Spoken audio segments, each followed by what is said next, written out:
Starting with the name of Allah Almighty, who is the master of the day of judgment, and a bundle of Durud Salam on beloved Prophet Muhammad sallallahu alaihi wasallam. Dear students, question number 8, and the statement is: bag P contains red, blue, and white marbles, while bag Q contains blue and red marbles. The marbles are identical. ये जितनी भी marbles हैं वो identical हैं except for their colour उनके different हैं लेकिन हैं वो आइडेंटिकल बिल्कुल सेम है। और marble is picked random from both bags, एक मार्बल पी से और एक मार्बल क्यू से पिक की गई है।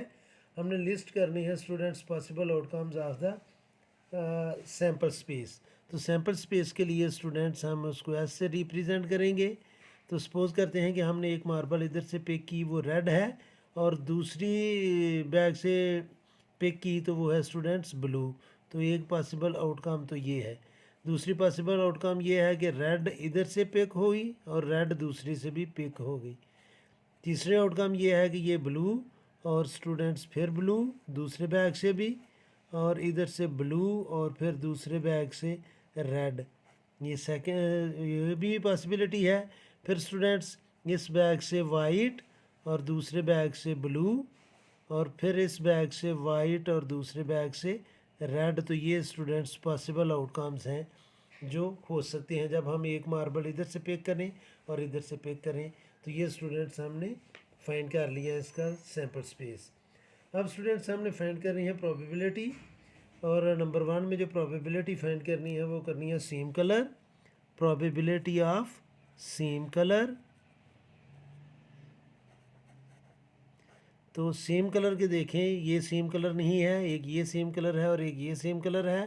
तो ये है स्टूडेंट्स 2, और टोटल ये पॉसिबल आउटकम्स हैं 1 2 3 4 5 और 6। तो इसको जब हम सिंप्लीफाई करेंगे तो ये आ जाएगा 1/3। इसका पॉसिबल आउटकम है कि सेम कलर के दोनों बैग से जो हम मार्बल पिक करें तो उनका कलर सेम हो। दूसरे नंबर पर स्टूडेंट्स हमने फाइंड करना है कि ब्लू एंड रेड, कि ब्लू और रेड कब पिक हो सकती है। Probability of blue and red, ये रेड एंड ब्लू भी हो सकती है और ब्लू और रेड भी हो सकती है। रेड और ब्लू 1, रेड और ब्लू 2, और ये भी है स्टूडेंट्स 2, और टोटल है 6। तो रेड और ब्लू स्टूडेंट्स 2 टाइम ही हो सकती है। ये रेड एंड ब्लू है और ये रेड एंड ब्लू है। तो ये है स्टूडेंट्स 2 आउट ऑफ 6। तो इसकी प्रोबेबिलिटी भी आ जाएगी 1/3।